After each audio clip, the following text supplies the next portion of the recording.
abrirem suas Bíblias no livro de 1 Reis, capítulo 19, e nós vamos ler do versículo 1 até o versículo 18. 1 Reis 19, do 1 ao 18.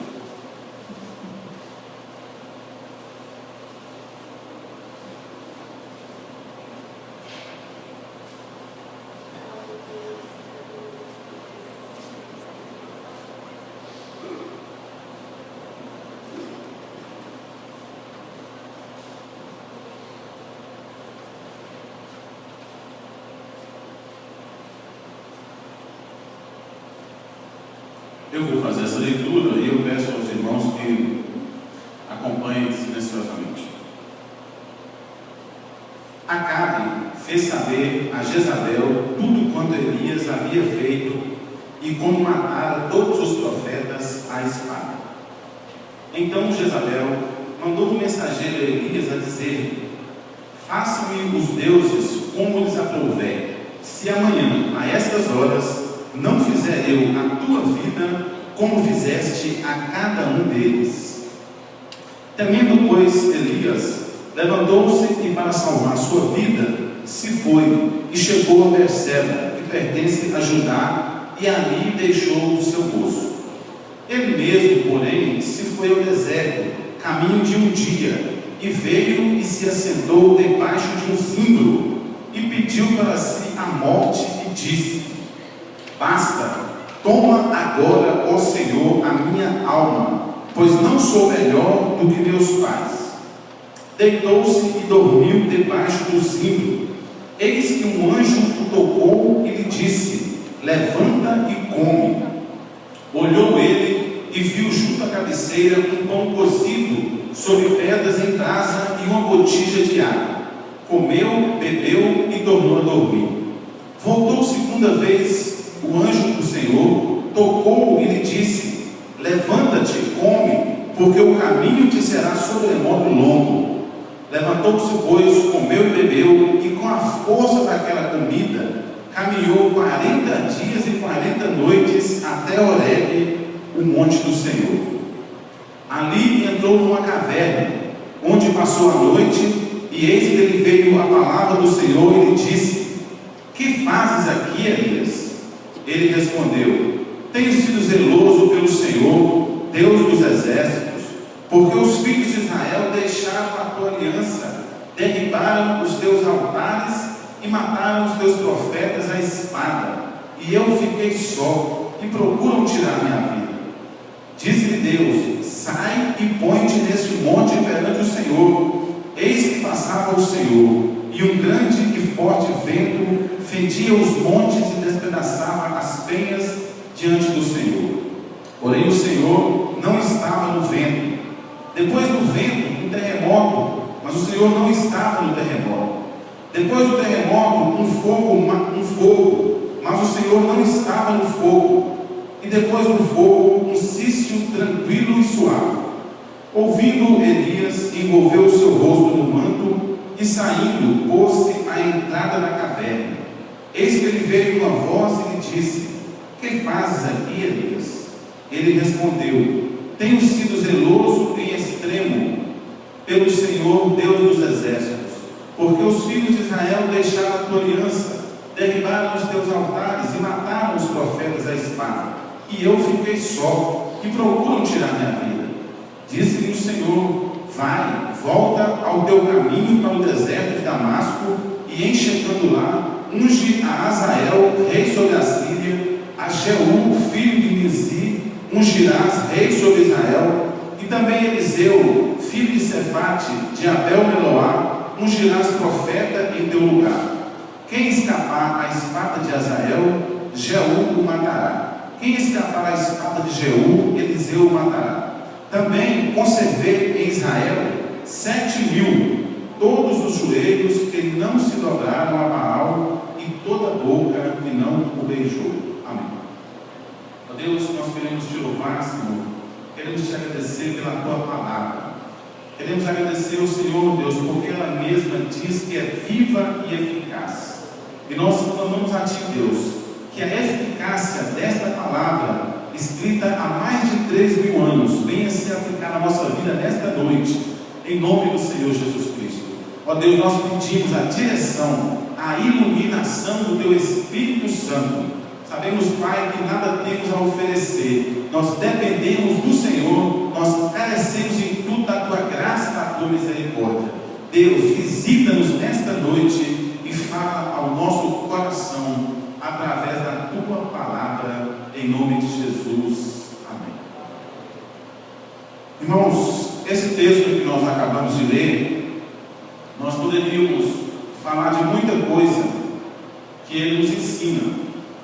Poderíamos falar do poder de Deus, na vida de Elias, e poderíamos também falar do cuidado, do zelo de Deus com a tua igreja, mas eu queria abordar um aspecto particular nesse texto, que é a palavra caverna. Versículo 13 diz assim: ouvindo Elias, envolveu o seu rosto no manto e saindo, pôs-se à entrada da caverna. Amados, uma caverna é um buraco, numa rocha. Também existem cavernas submersas, aqui ao lado de Três Marias, em Cotisburgo, tem uma gruta lá chamada Gruta Rei do Mato. Lá em Sete Lagoas tem a Gruta Rei do Mato, e aqui em Cotisburgo tem uma outra caverna. Mas caverna, mas é um lugar que ele não é tão facilmente acessível. É um lugar misterioso e que nós não sabemos exatamente o que tem lá dentro. Então Elias, ele havia experimentado algo extraordinário de Deus. No capítulo 18, Elias se coloca sobre um monte e invoca o poder de Deus, e Deus faz cair fogo dos céus, queima o holocausto de Elias, que Elias havia oferecido quando ele desafiou os profetas de Baal. Elias experimentou o poder de Deus. De repente Elias ouve a notícia de que Jezabel queria matá-lo, e Elias então começa a fugir, começa a correr dessa mulher. E Deus, de uma forma maravilhosa, mais uma vez envia um anjo para falar com Elias por 2 vezes. Elias recebe uma refeição do anjo. Diz a Bíblia que ele caminhou 40 dias e 40 noites, e de repente Elias está dentro de uma caverna, escondido e com medo. Amados, quando eu estava estudando esse texto, eu me lembrava de coisas extraordinárias, que nós já testemunhamos de Deus nas nossas vidas. E de repente, no caso de Elias aqui, uma perseguição de uma mulher fez com que ele se esquecesse do poder de Deus e escondesse dentro de uma caverna. Essa caverna de Elias aqui, amados, ela não necessariamente é um buraco, é um lugar escuro, mas ela pode ser também um vazio na sua alma. E eu queria falar deste ponto. Amados, muitos de nós têm se escondido dentro dessas cavernas quando nós não queremos encarar a realidade, e nós entramos nesses lugares de fuga, porque nós pensamos que ali nós podemos ficar escondidos e que ninguém vai nos encontrar. Talvez, meu querido, a sua caverna seja dificuldade de relacionar com as pessoas, e você foge do meio das pessoas. Você pensa que saindo do meio das pessoas você vai resolver o seu problema, mas só que amanhã você vai ter que encarar outras pessoas. E outra coisa, amados, a caverna da nossa alma, ela é um lugar que nós procuramos nos refugiar para esconder de nós mesmos. Mas assim como Elias como Deus encontrou Elias dentro daquela caverna, Deus também me encontra e te encontra dentro das nossas cavernas e pergunta o que nós estamos fazendo lá. Por 2 vezes, Deus perguntou para Elias o que ele estava fazendo dentro daquela caverna. E amados, esse texto tem uma curiosidade, que nós gostamos de transferir todos os nossos problemas, tudo aquilo que nos assusta, que nos intimida, que nos amedronta, nós gostamos de transferir para o diabo. Como se o diabo pudesse dominar a nossa vida, e tudo que sai errado nas nossas vidas, nós tentamos lançar a culpa para o diabo, que é mais uma fuga. É lógico, amados, a Bíblia diz que o diabo veio para roubar, matar e destruir. Mas nesse texto de Elias não tem nenhuma menção do diabo. Não foi o diabo que fez Elias estar naquela caverna. Foi o medo de Elias. E outra coisa, amados, Elias ele foi do apogeu ao ocaso rapidamente, depois de experimentar o poder de Deus, de ver o sobrenatural de Deus, ele pede para si a morte e se refugia, se esconde dentro de uma caverna. Quando Elias é confrontado, ele diz que estava sozinho, que todo mundo tinha abandonado. No verso 10 ele diz isso. Quando o Senhor confronta Elias no verso 9, o que fazes aqui, Elias? Ele respondeu: tenho sido zeloso pelo Senhor Deus dos exércitos, porque os filhos de Israel deixaram a tua aliança, derribaram os teus altares e mataram os teus profetas à espada, e eu fiquei só, e procuram tirar-me a vida. Assim, amados, nós agimos muitas vezes quando o Senhor olha para nós, escondidos nas nossas cavernas, e pergunta o que nós estamos fazendo lá, e nós arrumamos um monte de desculpa. Eu sou assim porque eu fui rejeitado na infância. Você não sabe o que é ser rejeitado na infância. Você não sabe o que é o seu pai não gostar de você. Você não sabe o que é sua mãe não gostar de você. Eu estou nessa situação, eu ando deprimido, cabisbaixo, é porque eu estou endividado. Você não sabe o que é uma pessoa endividada. Você está bem assim, você está com essa carinha alegre, é porque as coisas estão bem para você.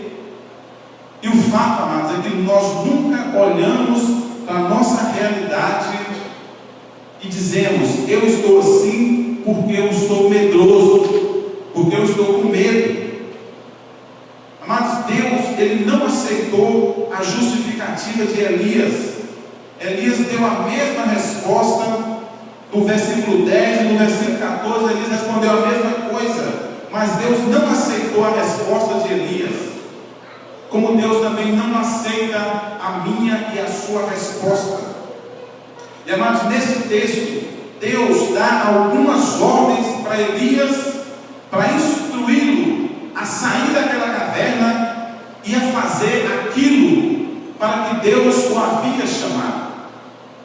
Deus havia chamado Elias para ser um profeta em Israel, para libertar do jugo de escravidão, e Deus queria usar Elias, e Deus usou Elias, e aquele povo teve que adorar o Deus de Elias, depois do confronto com os profetas de Baal, e de repente Elias esconde dentro de uma caverna, e Deus dá para Elias algumas ordens, e essas ordens, elas são dadas para mim e para você hoje. Mas a Bíblia diz que quando nós nos reunimos, Deus está no nosso meio. Meu querido, eu não sei qual a caverna que prende você. Eu não sei qual é o sentimento, qual que é a emoção que impede que você ande. Mas eu sei, amados, que muitos cristãos, crentes em Jesus Cristo, estão aprisionados nas suas cavernas espirituais. Amados, todos os cânticos que nós entoamos aqui hoje foram cânticos de liberdade. Jesus morreu para nos libertar. E amados, o que Jesus se propôs na cruz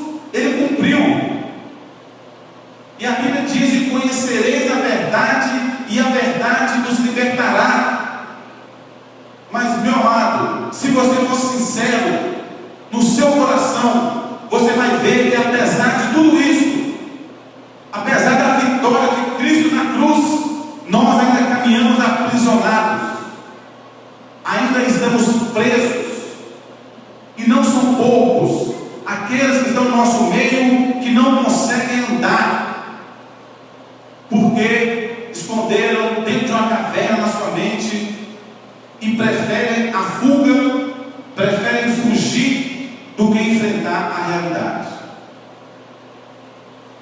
Mas apesar da desculpa de Elias, no verso 11, disse Deus: sai e põe-te neste monte.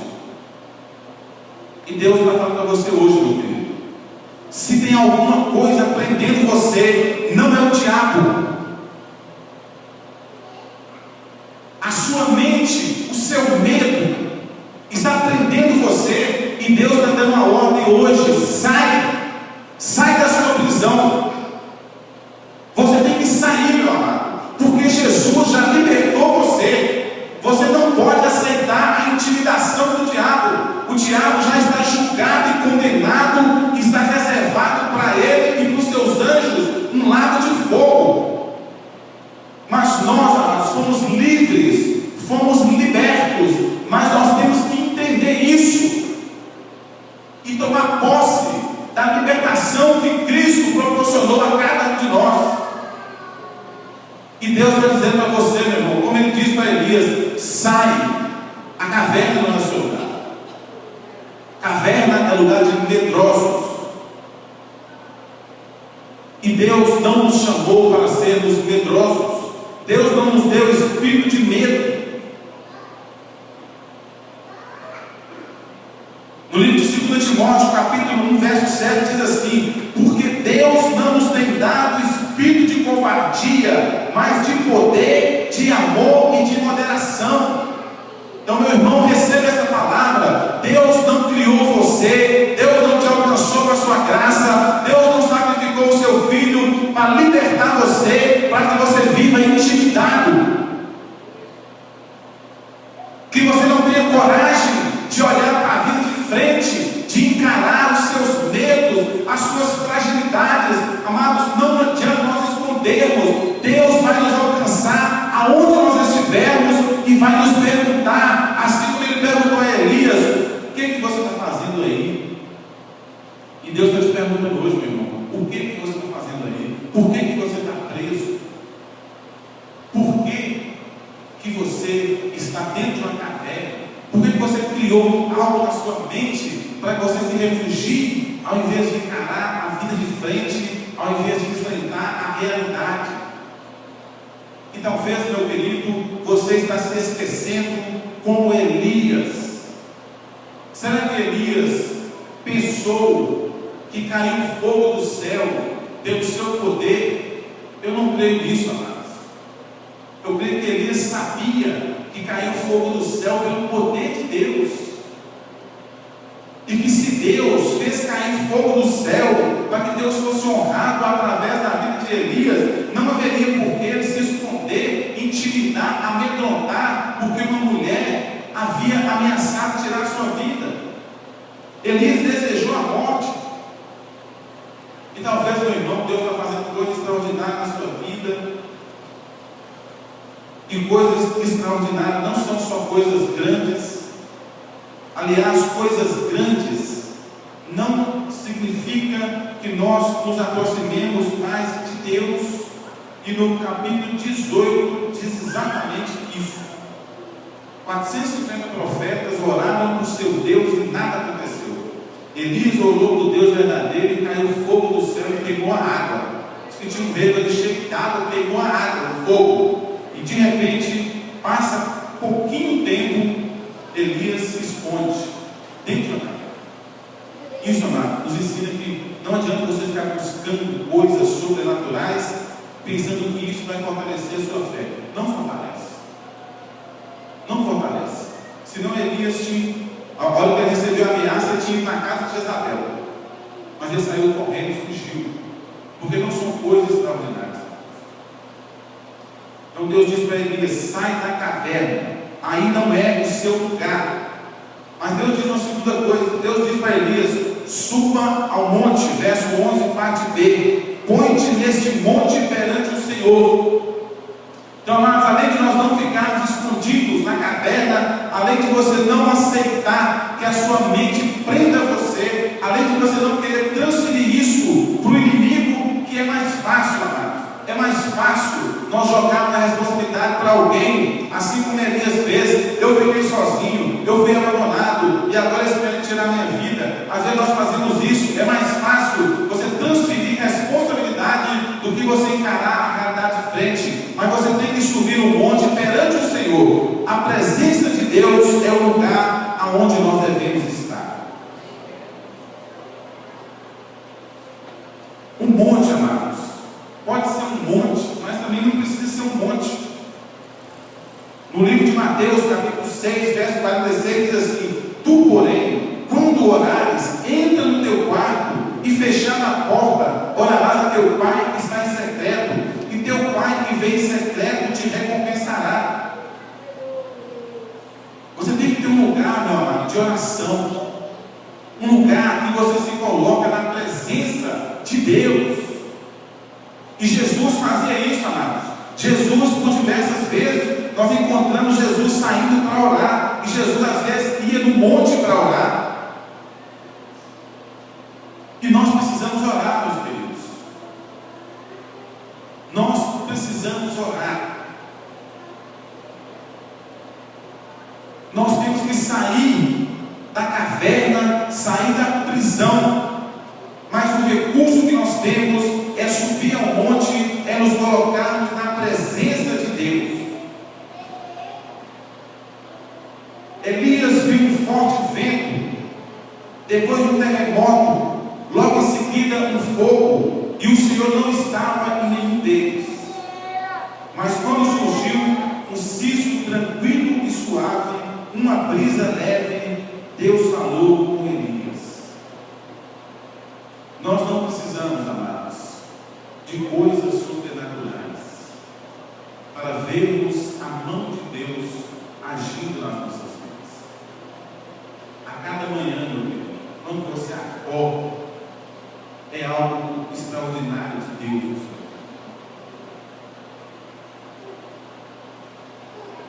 Hoje eu estou pensando, amados, quando você abre a torneira da sua casa e lá sai água, é algo extraordinário de Deus. Nós temos aqui a barragem, eu estive lá essa semana, e você fica triste ao ver, a distância que está a água no barranco. Mas Deus não nos tem deixado faltar nada. Qual de nós aqui ficou um dia sem beber água? Porque Deus, amado, Deus nos sustenta nas menores coisas. O que chamou a atenção de Elias não foi o vento forte, não foi o terremoto, não foi o fogo, mas foi uma brisa suave. Nós não precisamos, amado, de esperar coisas extraordinárias para ver o agir de Deus. Amados, a oração que nós devemos fazer sempre, ela não muda Deus, não tem nada que muda Deus, mas ela muda o nosso coração. Então, meu irmão, talvez você está angustiado, você está triste, a exemplo de Elias, você está se sentindo só, mas quando você ora, quando você abre o seu coração diante de Deus, a Bíblia diz que um coração quebrantado e contrito, Deus não resiste. Você muda o seu coração, você muda a maneira de ver o agir de Deus, e de repente você sente como aquele moço de Eliseu, quando os seus olhos foram abertos e ele percebeu que ali do seu lado havia um exército de Deus. Talvez, meu irmão, o exército do Senhor está ao seu redor, mas você não ora, você não tem intimidade com Deus, os seus olhos estão fechados. Eliseu subiu para aquele monte tranquilo, porque Eliseu era um homem de intimidade com Deus. Ele sabia que havia um exército ao seu redor, mas o seu rosto estava intimidado, amedrontado. Diz a Bíblia que Eliseu ora e fala: Deus, abre os olhos do meu rosto. E quando Deus abre os olhos daquele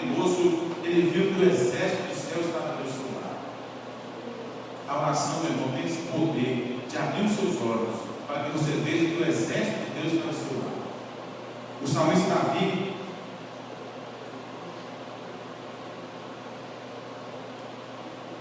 ele diz que o anjo do Senhor acampa-se ao redor dos que o temem e os livra.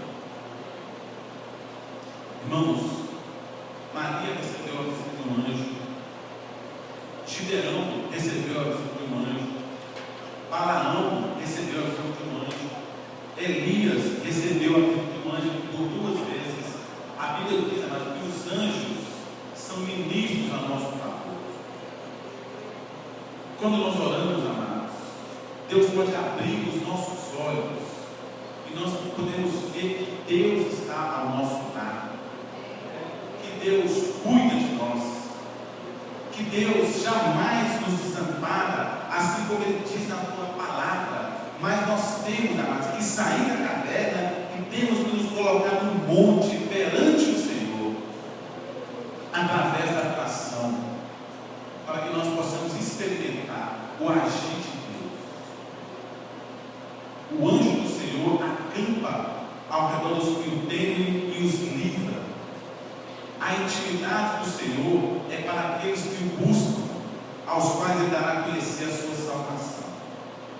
Se você não quer se sentir só, meu querido, se coloca diante de Deus. Efésios capítulo 1, verso 3 diz: bendito o Deus e Pai de nosso Senhor Jesus Cristo, que nos tem abençoado com toda sorte de bênçãos espirituais nas regiões celestiais em Cristo. Somente, amados, através da oração, nós haveremos de alcançar as regiões celestiais. Somente aqueles que se dobram na presença do Senhor conseguem alcançar estas regiões celestiais e conseguem fazer aquilo que Deus determinou para os seus filhos.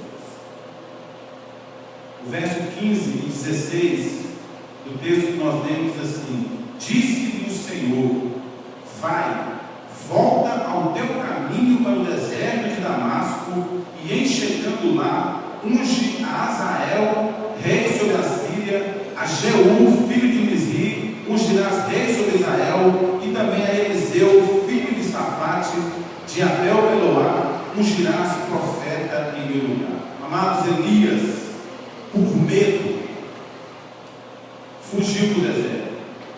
O anjo do Senhor alcançou Elias, e o anjo do Senhor disse para Elias: volta, não é aqui o Senhor. Amados, Deus nos chamou por propósito. Quando Deus chamou Abraão, amados, Deus diz assim: sê tu uma bênção.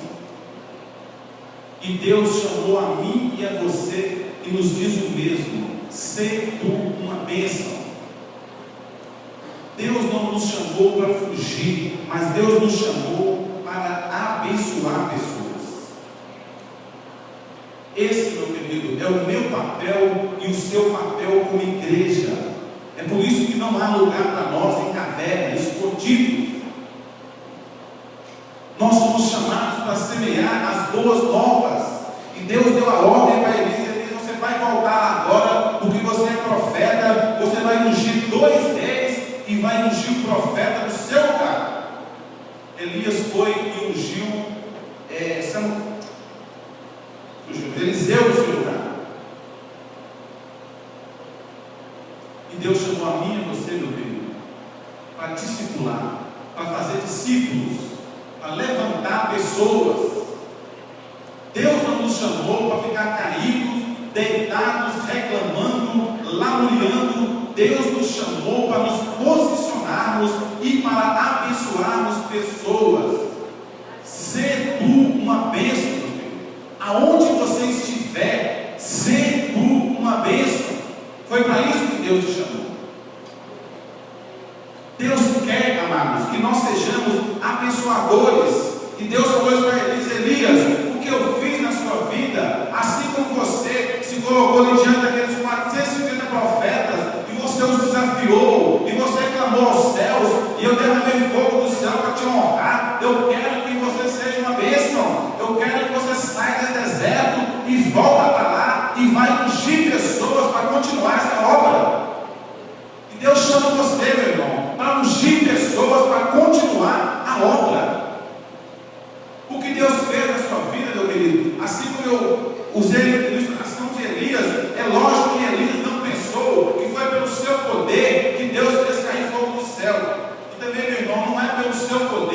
as pessoas hão de se converter. Infelizes aqueles que pensam que foi por sua causa que alguém veio até Cristo. Não foi por sua causa, meu irmão. Foi por causa da graça e da misericórdia de Deus. Mas Deus quer usar você. Deus não vai usar anjo para pregar a palavra. Deus quer usar você. Por isso que Deus não quer que você fique numa caverna com medo, intimidado, olhando apenas para si, olhando apenas para os seus medos, fugindo, evitando de enfrentar a realidade. Mas Deus quer que você saia da caverna. Deus quer que você se coloque no monte. E Deus quer que você faça a sua obra. Foi para isso que Deus chamou a mim e a você, e Ele nos determinou dizendo: ide por todo o mundo e pregai o Evangelho a toda criatura. Foi para isso que Deus nos chamou, amados. E Deus nos conforta. No versículo 18 ele diz: também conservei em Israel 7.000, todos os joelhos que não se dobraram a Baal e toda boca que não o beijou. Então, meu amado, você não está só nessa obra. Deus tem milhares. Aqui ele usa 7.000, mas ele tem milhões de outros que estão aí pelo mundo afora pregando a sua palavra. Mas eu e você não podemos abrir mão desse privilégio por nada. Não adianta você justificar que você não sabe falar. Moisés usou justificativa e Deus trouxe: eu vou colocar as palavras na boca de Arão, então você pode ir, eu quero você. Não tem desculpa. Deus não aceitou a desculpa de Elias e também não vai aceitar as minhas e as suas desculpas. Por mais que vejamos no mundo corrompido, e a Bíblia já dizia sobre isso, e por se multiplicar a iniquidade, o amor se esfriará de quase todos. Mesmo assim, nós precisamos acreditar que nós somos o remanescente de Deus para pregar a palavra. Romanos capítulo 11, versículo 5 diz: assim pois, também agora, no tempo de hoje, sobrevive um remanescente segundo a eleição da graça. Nós, amados, somos esse remanescente. Nós somos aqueles que o Senhor manteve de pé. Nós somos aqueles que o Senhor não permitiu nos dobrarmos diante a Baal, mas nós temos o papel, a incumbência, a responsabilidade de pregar a palavra do Senhor aonde nós estivermos.